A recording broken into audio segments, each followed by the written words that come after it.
हरि ओम। श्रीमद् वाल्मीकि रामायणे अयोध्याकांडे 92तमः सर्गः। भरत का भारद्वाज मुनि से जाने की आज्ञा लेते हुए श्री राम के आश्रम पर जाने का मार्ग जानना और मुनि को अपनी माताओं का परिचय देकर वहां से चित्रकूट के लिए सेना सहित प्रस्थान करना। ततस्तां रजनीं व्युष्य भरतः सपरिच्छदः कृतातिथ्यो भरद्वाजं कामादभिजगामः। परिवार सहित भरत इच्छा अनुसार मुनि का आतिथ्य ग्रहण करके रात भर आश्रम में ही रहे। फिर सवेरे जाने की आज्ञा लेने के लिए वे महर्षि भरद्वाज के पास गए। तम ऋषि पुरुषव्याघ्रम प्रेक्ष्य प्राञ्जलिमागतम हुताग्निहोत्रो भरतम भरद्वाजोभ्यभाषत। पुरुष सिंह भरत को हाथ जोड़े अपने पास आया देख भरद्वाज जी अग्निहोत्र का कार्य करके उनसे बोले, कच्चिदत्र सुखारात्रिस्तवास्मद्विषये गता समग्रस्ते जनः कच्चिदातिथ्येशं समेनघ। निष्पाप भरत, क्या हमारे इस आश्रम में तुम्हारी यह रात सुख से बीती है? क्या तुम्हारे साथ आए हुए सब लोग इस आतिथ्य से संतुष्ट हुए हैं? यह बताओ। तमुवाचाञ्जलिं कृत्वा भरतोऽभिप्रणम्य च आश्रमादुपनिष्क्रान्तं ऋषिमुत्तम तेजसम्। तब भरत ने आश्रम से बाहर निकले हुए उन उत्तम तेजस्वी महर्षि को प्रणाम करके उनसे हाथ जोड़कर कहा, सुखोषितोऽस्मि भगवन् समग्र बलवाहनः बलवत्तर्पितश्चाहं बलवान भगवन्स्त्वया। भगवान, मैं संपूर्ण सेना और सवारी के साथ यहाँ सुखपूर्वक रहा हूँ तथा सैनिकों सहित मुझे पूर्ण रूप से तृप्त किया गया है। अपेतक्लम संतापा सुभीक्षा सुप्रतिश्रयाः अपि प्रेष्यानुपादाय सर्वे स्म सुसुखोषिताः। सेवकों सहित हम सब लोग ग्लानि और संताप से रहित हो उत्तम अन्न पान ग्रहण करके सुंदर ग्रहों का आश्रय ले बड़े सुख से यहाँ रात भर रहे हैं। आमंत्रये हम भगवन् कामं त्वां ऋषि सत्तमा समीपं प्रस्थितं भ्रातृर्मैत्रेणेक्षस्व चक्षुषा। भगवान मुनिश्रेष्ठ, अब मैं आपकी इच्छा के अनुसार आपसे आज्ञा लेने आया हूँ और अपने भाई के समीप प्रस्थान कर रहा हूँ। आप मुझे स्नेहपूर्ण दृष्टि से देखिए। आश्रमं तस्य धर्मज्ञ धार्मिकस्य महात्मनः आचक्ष्वकतमो मार्ग कियानीतिश्च शंसमे। धर्मज्ञ मुनीश्वर, बताइए, धर्मपारायण महात्मा श्री राम का आश्रम कहाँ है, कितनी दूर है और वहाँ पहुँचने के लिए कौन सा मार्ग है, इसका भी मुझसे स्पष्ट रूप में वर्णन कीजिए। इति पृष्टस्तु भरतं भ्रातुर्दर्शनलालसं प्रत्युवाच महातेजा भरद्वाजो महातपाः। इस प्रकार पूछे जाने पर महातपस्वी महातेजस्वी भरद्वाज मुनि ने भाई के दर्शन की लालसा वाले भरत को इस प्रकार उत्तर दिया। भरतार्धतृतीयेषु योजनेष्वजने वने चित्रकूटगिरिस्तत्र रम्य निर्झर काननः।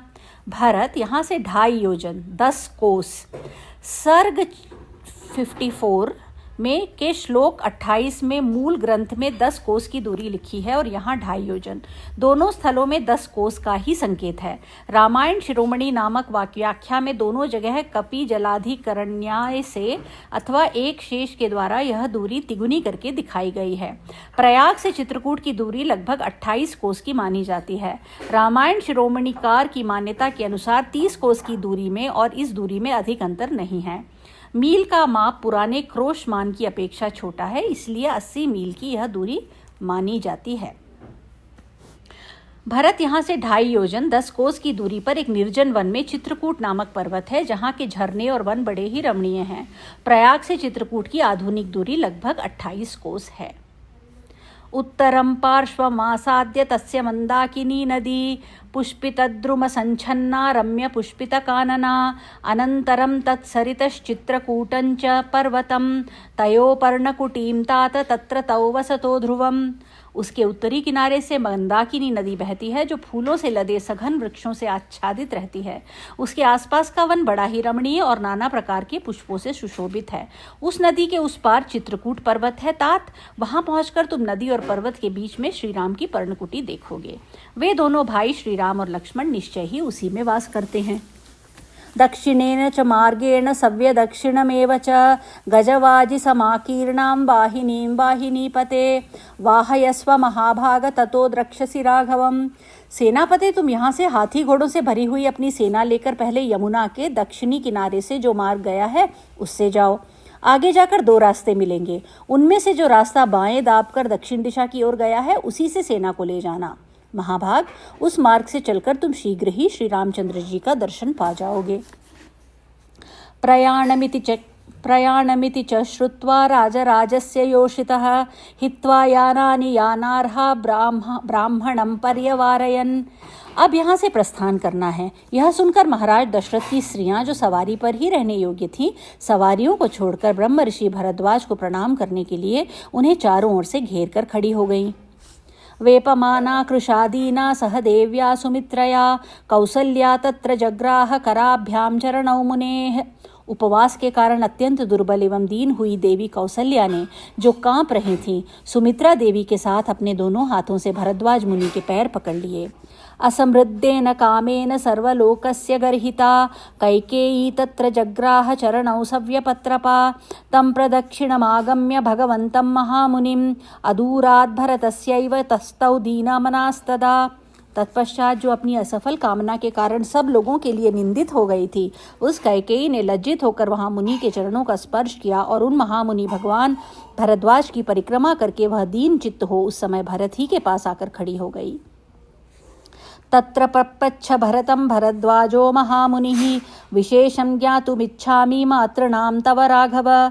तब महामुनि भरद्वाज ने वहां भरत से पूछा, रघुनंदन, तुम्हारी इन माताओं का विशेष परिचय क्या है, यह मैं जानना चाहता हूँ। एवमुक्तस्तु भरतो भरद्वाजेन धार्मिकः उवाच प्राञ्जलिर्भूत्वा वाक्यं वचनकोविदः।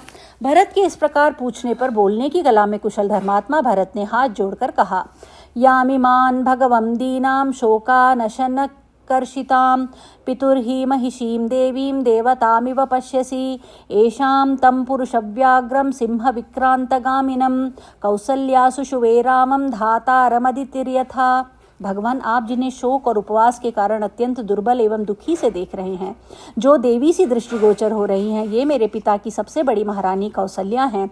जैसे अदिति ने धाता नामक आदित्य को उत्पन्न किया था, उसी प्रकार इन कौसल्या देवी ने सिंह के समान पराक्रम सूचक गति से चलने वाले पुरुष सिंह श्री राम को जन्म दिया है। अस्या वामभुजं श्लिष्टा यासा तिष्ठति दुर्मनाः इयं सुमित्रा दुःखार्ता देवी राज्ञश्च मध्यमा कर्णिकारस्य शाखेव शीर्णपुष्पावनान्तरे एतस्यास्तौ सुतौ देव्या कुमारौ देववर्णिनौ उभौ लक्ष्मणशत्रुघ्नौ वीरौ सत्यपराक्रमौ। इनकी बाईं बाह से सटकर जो उदास मन से खड़ी हैं तथा दुख से आतुर हो रही हैं और आभूषण शून्य होने से वन के भीतर झड़े हुए पुष्प वाले कनेर की डाल के समान दिखाई देती हैं, ये महाराज की मंझली रानी देवी सुमित्रा हैं। सत्य पराक्रमी वीर तथा देवताओं के तुल्य कांतिमान ये दोनों भाई राजकुमार लक्ष्मण और शत्रुघ्न इन्हीं सुमित्रा देवी के पुत्र हैं। यस्या कृतेन रव्याघ्रौ जीवनाशमितौ गतौ राजा पुत्रविहीनश्च स्वर्गं दशरथो गतः क्रोधनाम कृतप्रज्ञां धृप्तां सुभगमानिनीं ऐश्वर्यकामां कैकेयीमानार्यामार्यरूपिणीं मममैतां मातरं विद्धि नृशंसां पापनिश्चयां यतो मूलं हि पश्यामि व्यसनं महदात्मनः। और जिसके कारण पुरुष सिंह श्री राम और लक्ष्मण यहाँ से प्राण संकट की अवस्था वनवास में जा पहुँचे हैं तथा राजा दशरथ पुत्र वियोग का कष्ट पाकर स्वर्गवासी हुए हैं, जो स्वभाव से ही क्रोध करने वाली अशिक्षित बुद्धि वाली गर्वीली, अपने आप को सबसे अधिक सुंदरी और भाग्यवती समझने वाली तथा राज्य का लोभ रखने वाली है, जो शक्ल सूरत से आर्या होने पर भी वास्तव में अनार्या है, इस कैकेयी को मेरी माता समझिए। यह बड़ी ही क्रूर और पापपूर्ण विचार रखने वाली है। मैं अपने ऊपर जो महान संकट आया हुआ देख रहा हूँ, इसका मूल कारण यही है। इत्युक्त्वा नरशार्दूलो बाष्पगदया हि गिरा विनिश्वस्य सताम्राक्ष क्रुद्धो नाग इव श्वसन। अश्रु गदगद वाणी से इस प्रकार कहकर लाल आंखें किए पुरुष सिंह भरत रोष से भरकर फुफकारते हुए सर्प की भांति लंबी सांस खींचने लगे। भरद्वाजो महर्षिस्तं ब्रुवन्तं भरतं तदा प्रत्युवाच महाबुद्धिरिदं वचनमर्थवित्।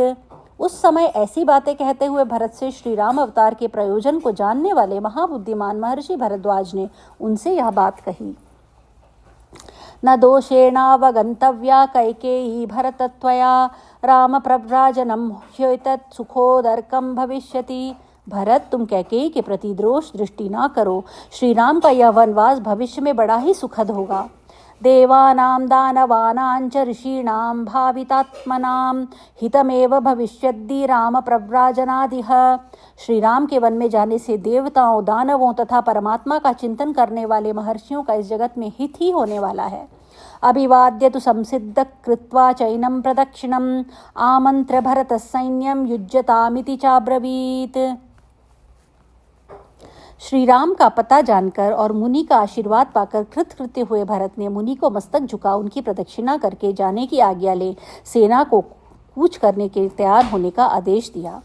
ततो वाजिरथान् युक्त्वा दिव्यान् हेम विभूषितान् अद्यारोहत प्रयाणार्थम बहून् बहुविधो जनः।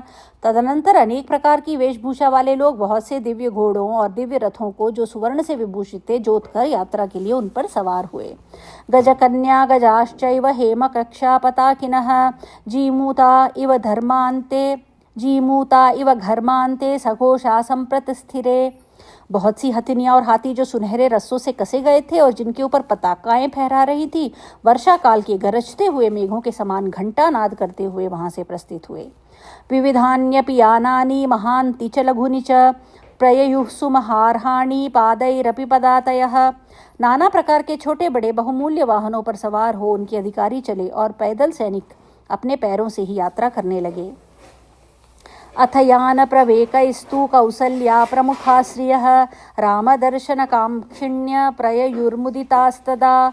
तत्पश्चात कौसल्या आदि रानियां उत्तम सवारियों पर बैठकर श्री रामचंद्र जी के दर्शन की अभिलाषा से प्रसन्नता पूर्वक चली। चंद्रार्कतरुणाभासां नियुक्तां शिबिकां शुभां आस्थाय प्रययौ श्रीमान् भरतः सपरिच्छदः। इसी प्रकार श्रीमान भरत नवोदित चंद्रमा और सूर्य के समान कांतिमती शिविका में बैठकर आवश्यक सामग्रियों के साथ प्रस्थित हुए। उस शिविका को कहारों ने अपने कंधों पर उठा रखा था। सा प्रयाता महासेना गजवाजी समाकुला दक्षिणां दिशमावृत्य महामेघ इवोत्थितः। हाथी घोड़ों से भरी हुई यह विशाल वाहिनी दक्षिण दिशा को घेर कर उमड़ी हुई महामेघों की घटा के समान चल पड़ी। वनानि च व्यतिक्रम्य जुष्टानि मृगप्रक्षिभिः गंगाया परवेलायां गिरीश्वथ नदीष्वपि। गंगा के उस पार पर्वतों तथा नदियों के निकटवर्ती वनों को जो मृगों और पक्षियों से सेवित थे लांग कर वह आगे बढ़ गई। सा संप्रहृष्टद्विपवाजियूथा मित्रासयन्ती मृगपक्षि संघान महद्वनं तत्प्रविगाहमाना रराजसेना भरतस्य तत्र। उस सेना के हाथी और घोड़ों के समुदाय बड़े प्रसन्न थे। जंगल के मृगों और पक्षी समूहों को भयभीत करती हुई भरत की वह सेना उस विशाल वन में प्रवेश करके वहां बड़ी शोभा पा रही थी। इत्यार्षे श्रीमद् रामायणे वाल्मीकि आदि काव्ये अयोध्या कांडे 92तमः सर्गः। इस प्रकार श्री वाल्मीकि निर्मित आर्ष रामायण आदि काव्य के अयोध्या कांड में 92वां सर्ग पूरा हुआ। हरि ओम।